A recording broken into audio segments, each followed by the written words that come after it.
আসসালামু আলাইকুম প্রিয় দর্শক। আমরা এসেছি ঐতিহাসিক একটা স্থানে, সেটির নাম ষাট গম্বুজ মসজিদ। এই মসজিদটি বাগেরহাট জেলায় অবস্থিত।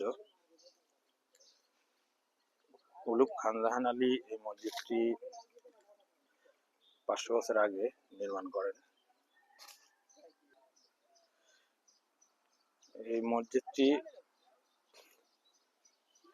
1500 সালের দিকে উলুগ খানজাহান আলী নির্মাণ করেন। উলুগ খানজাহান আলীর জন্ম হয় দিল্লিতে 1369 সালে। তিনি 1389 সালে সেনাবাহিনীতে যোগদান করেন। পরবর্তীতে তিনি জৈনপুরের গভর্নর হিসেবে নিয়োগপ্রাপ্ত হন এবং সুলতান আমলে উনি 60,000 সৈন্য নিয়ে বাংলা আক্রমণ করেন।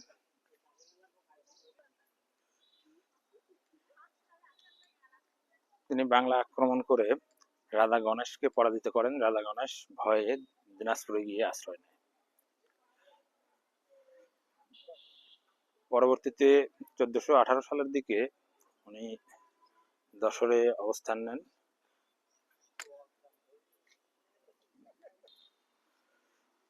যশোরে সুন্দরবনের কোল ঘেঁষে তিনি ইসলাম প্রচারে আত্মনিয়োগ করেন। তিনি ছোটবেলা থেকেই কোরআন হাদিস শিক্ষায় দীক্ষিত হন এবং এক্ষেত্রে পাণ্ডিত্য অর্জন করেন।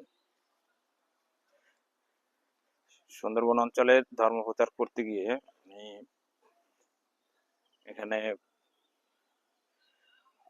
সুন্দরবনের বন জঙ্গল পরিষ্কার করেন। পরিষ্কার করে খলিফতাবাদ নামে একটা রাজ্যের সূচনা করেন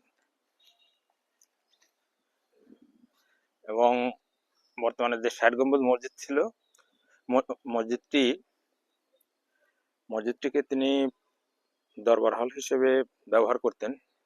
পরবর্তীতে এটি 60 গম্বুজ মসজিদ হিসেবে পরিচিতি পায়। আসলে এই মসজিদটি 81টি গম্বুজ বিশিষ্ট। স্থানীয় লোকজন এই মসজিদটিকে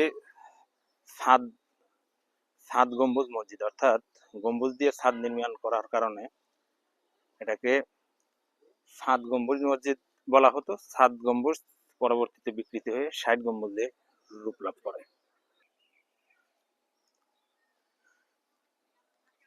আসলে টোটাল গম্বুজ সংখ্যা রয়েছে 81টি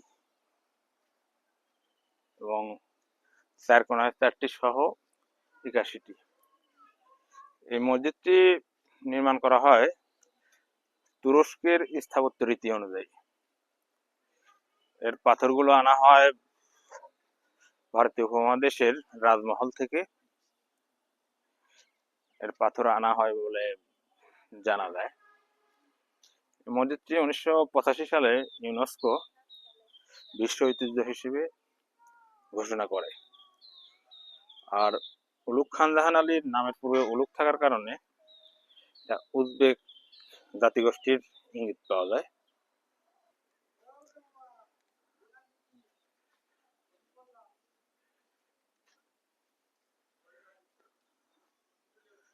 মসজিদটি ঠিক 500 বছর আগের মতোই, এর কোনো ডিজাইন পাল্টানো হয়নি। দেখুন যে লাল ইটগুলা এখনো দেখা যাচ্ছে, কোনো প্রকার কালার করা হয়নি।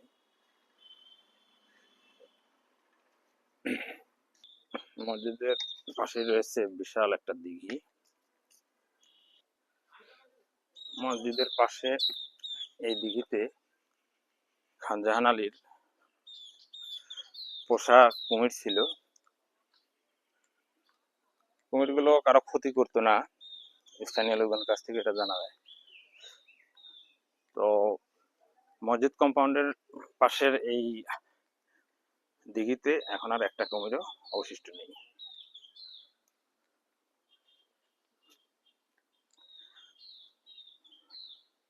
তবে এখানে বিশাল আকৃতির মাছ আছে। মাছ মাঝে মধ্যে অক্সিজেন নিতে উপরে উঠে।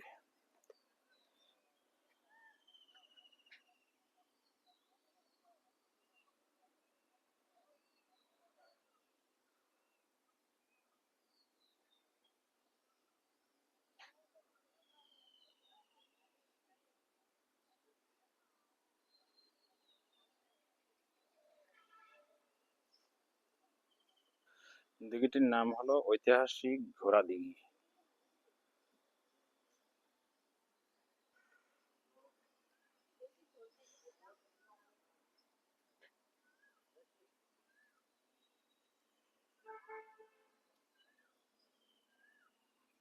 দেখুন গম্বুজ দেখা যাচ্ছে।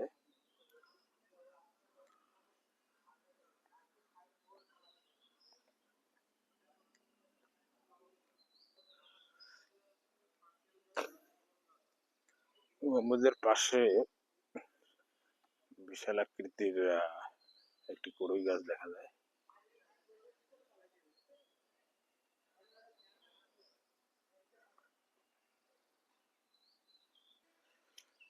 মসজিদটির ভিতরে প্রবেশ করব একটু পরে। মসজিদটির ভিতরে প্রবেশ করছি।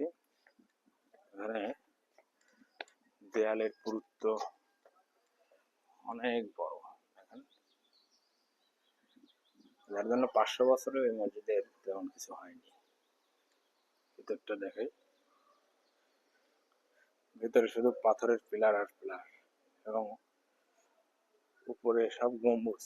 গম্বুজ থাকার কারণে আমরা দেখতে পাচ্ছি যে ফ্যান নাই, কিন্তু ফ্যান না থাকলেও ভিতরের পরিবেশটা অত্যন্ত ঠান্ডা। এই গম্বুজ এবং এই পাথর দিয়ে এই মসজিদ নির্মাণের ফলে ভিতরের পরিবেশ বেশ ঠান্ডা।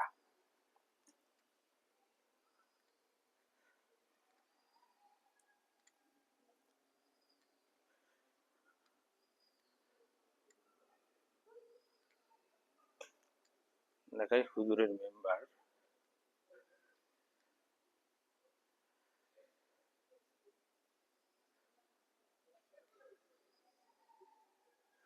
ভিতরের এই ছোট্ট গম্বুজটা পাথর দিয়ে বেশ কারুকার্য খচিত করা।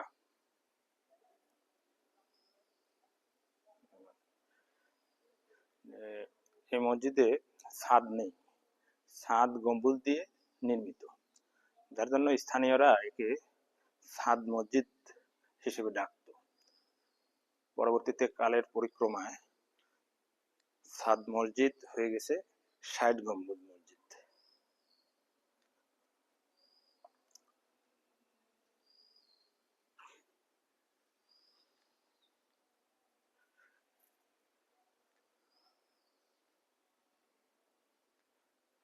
এখন উত্তর দক্ষিণ দিকে দরজাগুলো।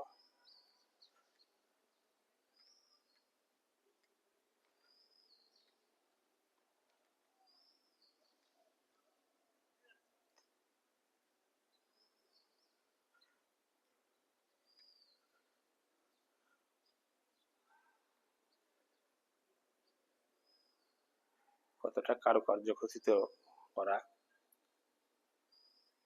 সুলতানি আমলের স্থাপত্য দেখে এটা বোঝা যায়।